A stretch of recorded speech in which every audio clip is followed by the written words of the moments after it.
Supergirl is currently being dragged through the internet ringer. This new DC Universe movie from director Craig Gillespie, hope I'm saying that right, received mixed reviews and bombed at the box office, overall experiencing a downfall that is being celebrated by the worst grifters and incels on YouTube. May she live forever, may she like and subscribe. Meaning that, rather than take flight, Supergirl's critical and commercial reception has spiraled into a tailspin all before cratering. The film just isn't in an optimal place right now. With all of that being said though, I'm not here to discuss the film industry's monetary gains or losses, mostly because today's topic is entirely focused on whether or not Supergirl is a good movie, if it executes on its narrative and thematic concepts, if it is a fun superhero film. And my answer to that is neither a yes or a no. See, Supergirl is a mixed bag. On one hand, it contains enjoyable pulp,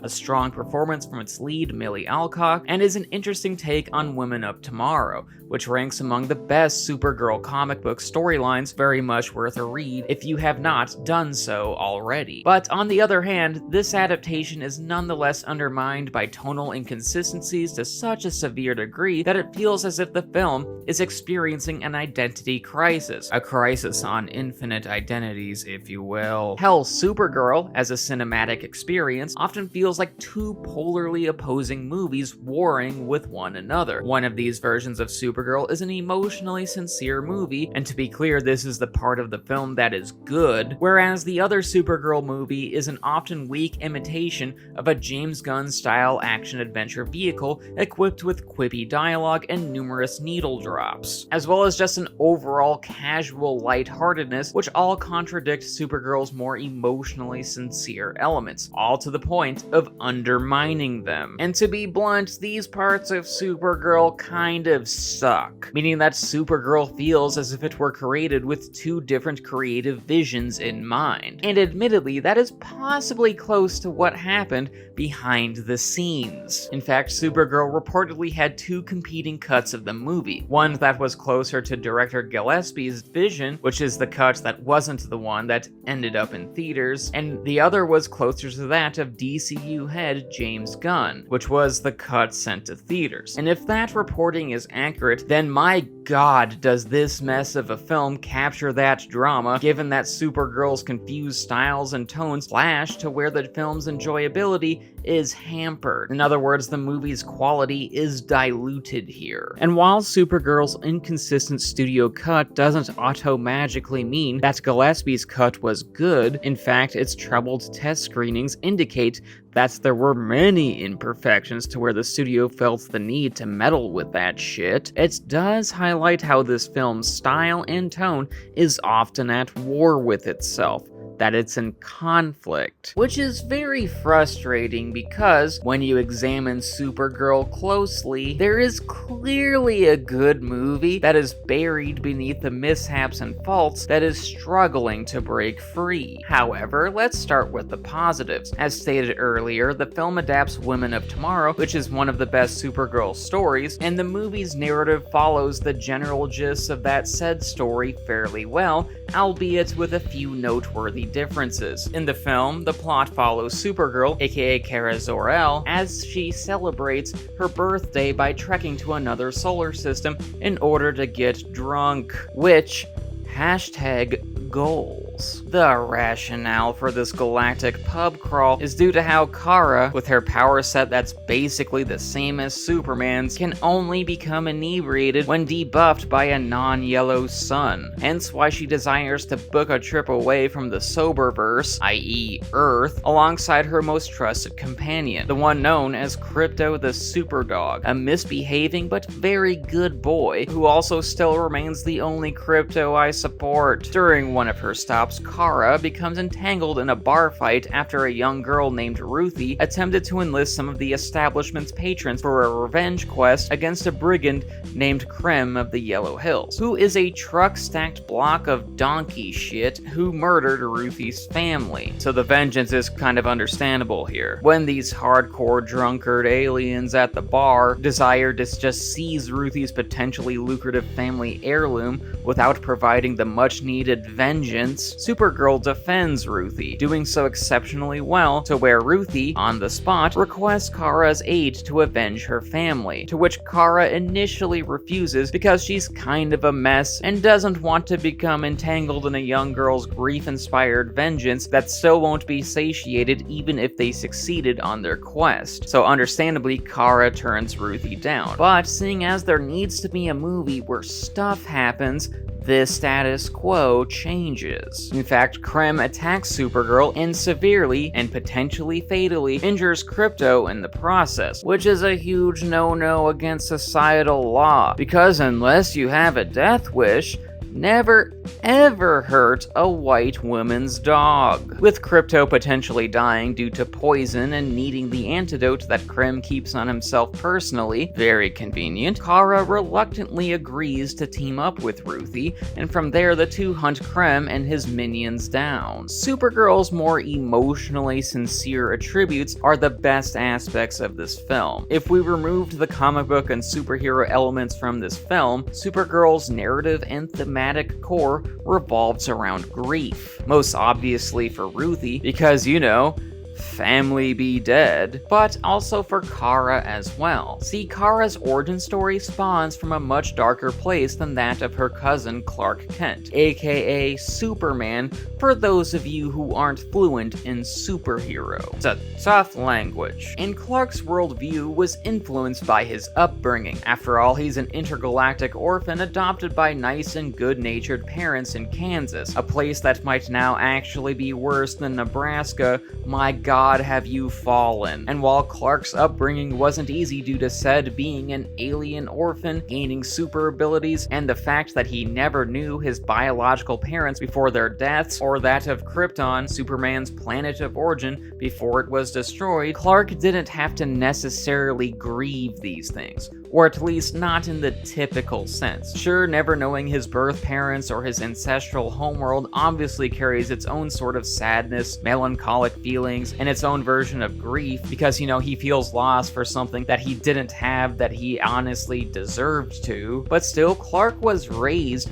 by a loving family who taught him right from wrong. If anything, he was the Kent's offspring as much as, if not more so, than his Kryptonian parents, because alongside the Earth at large, the Kent household's environment fostered Clark's desire to perform heroism for the common good, have an endless abundance of optimism, the intrinsic need to save stupid cats that get stuck in trees, and the ability to see the best in people, even to the chagrin of Lois Lane. And even though Clark's Kryptonian parents sent their son to Earth with a mission statement to be a symbol of hope, Clark's experiences on Earth and his upbringing built up his will and desire to fulfill that said mission statement, meaning that Earth and the Kents were the only home that Clark ever knew, and thus, despite being an alien, he as a result believes Earth to be the place he belongs as well. Just like how the Applebee's dumpster is where I belong. Kara, however, can't exactly say the same. Unlike Clark, whose connections to his parents and planet of origin is from secondhand accounts, i.e. holograms of his deceased birth parents who tell him about Krypton and themselves, Kara actually experienced Kryptonian culture. She knew her parents and loved them as they loved her in return. She had a family and home, and then Kara lost everything. In fact, fate cruelly stole Kara's family, people, and home from her. Thus, she experiences intense grief over that loss and has a difficult time purveying Earth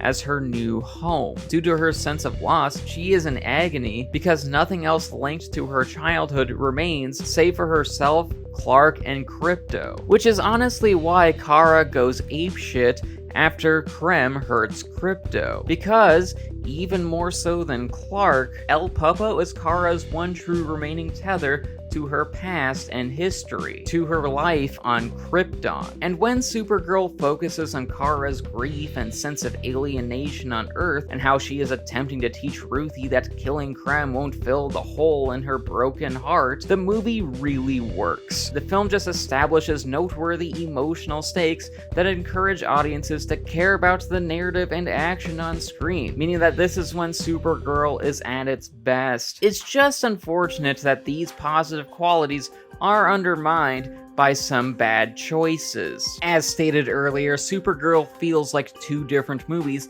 that don't gel together cohesively. One of these films is the earlier discussed emotionally resonant story about grief and discovering where we belong after experiencing such intense loss, which, once again, are narrative and thematic plot points that embody Supergirl at its best, whereas the movie's other half plays fast and loose with its tone in a way that creates an undesirable dissonance between the two versions of this story struggling for dominance. Something that we can unfortunately see on screen, as the movie's bad elements really try to be a James Gunn-style movie with quippy dialogue, a lot of humor, and numerous needle drops. And before anyone besmirches my character, integrity, or glorious luscious locks, let me just state up front that I love James Gunn's films and TV shows and just adore a lot of his work. Like, so far he's been a very solid head of the DCU, and movies that he's personally directed, whether for DC, Marvel, or something else, like the Guardians of the Galaxy trilogy, Peacemaker, The Suicide Squad, Super, Slither, and Superman, are all killer experiences that range in quality from being good to being 10 out of 10 bangers. But with this all being said though, it's worth saying that James Gunn is a highly unique talent with a highly unique style. Gunn's work simultaneously blends sincere thematic storytelling, a dark sense of humor, a witty script, an inviting playfulness that befits the genre of a given work, and killer soundtracks together. And in James Gunn's films, these are all elements that usually function in harmony with one another. If anything, Gunn's films know the right time to be funny, the correct time to serious the hell up, and where and when to use licensed music versus a cinematic score, and even how to make that said licensed music be diegetic to the narrative. It's all just things he personally does exceptionally well. But Supergirl doesn't handle these elements anywhere near as deftly, mostly because, despite the studio headed by James Gunn allegedly being responsible for this edit of the movie, Supergirl most likely wasn't filmed to be a James Gunn adventure, and what unfortunately results is a cinematic experience with stylistic whiplash. If anything, there's way too much tonal contradiction here, because for every fun element that works, like say the look and feel of the action sequences and Jason Momoa's deadpan delivery as the bounty hunter Lobo, there are a few aspects of the movie undercutting Supergirl's narrative strength. For example, some of Kara's quippy dialogue and moments of intended lighthearted wit just don't always land correctly, because a lot of this movie is packaged as a revenge movie about grief, as well as the trauma of surviving a world-ending disaster, and how the antagonist is a mass murderer who steals women and forces them into slave labor. Though I'm sure the Heritage Foundation really respects that depiction. However, the soundtrack is the biggest offender here, mostly because Supergirl will routinely up its various narrative and thematic stakes, inspiring us to care about those said narrative and thematic stakes, and then start an enthralling but narratively appropriate action scene, which are all things that sound kind of great. And to be fair, they kind of are. But unfortunately, any enthusiasm or care is dulled when the film's musical score, that was doing its job just fine by the way, is swapped out in favor of a licensed rock song. And this is a problem. Sure, a superhero movie using a song as background music while our heroes or heroines pummel supervillains, henchmen, aliens, monsters, Kurt Russell, or such has been a fairly standard practice and can work incredibly well and can enhance a given action scene, because the song of choice often provides the audience with a "fuck yeah, wreck 'em" style of energy and catharsis, especially if utilized in the third act. But Supergirl overly relies on its soundtrack usage. In fact, nearly every action scene includes a licensed song to the point of predictability. And I know this might sound trivial, but it took me out of the movie. Like, I'd be watching Supergirl and be engaged with the narrative and action, but then a licensed song would play and would just blunt all of that narrative and kinetic momentum, because the soundtrack and action sequences lose any special meaning if every action scene features one, which in Supergirl it kind of does. Like, you kind of expect them to show up in every action sequence. Like, as the movie went on, I always anticipated yet another licensed song that was utilized instead of the film's score, and whenever this happened, I just went, well, here we go again, I guess. Meaning that the fun soundtrack deflates the impact of these action sequences, including the climax, as well as just the more sincere aspects of the narrative and themes as well, which is a major problem. And as stated earlier in this video, this is immensely frustrating, mostly because there's clearly a good or possibly even a great film suppressed by this faulty cut. If anything, this film just could have been so much more than what the end result indicated, because despite the hate that this movie is getting online, Supergirl does have grand emotional stakes, a great performance from its lead, a morally complicated version of Kara, which is very much different than the narrative source material, i.e. Woman of Tomorrow, and an overall plot that's just worth caring about. There's just a lot to like in this spacefaring superhero venture. It's just that the Supergirl's issues and overall execution just hamper the film's potential. And that, more so than the rank misogyny posited by YouTube's grift economy, or by this poor man who was born with a horrible case of resting smug face, is where the real criticisms of Supergirl should begin and end with. Because Supergirl's issues have nothing to do with the girl aspect of her nomer. No, the real culprit is due to editing, tone, and a creative vision at war with itself. Supergirl's true kryptonite is a lack of harmonious identity.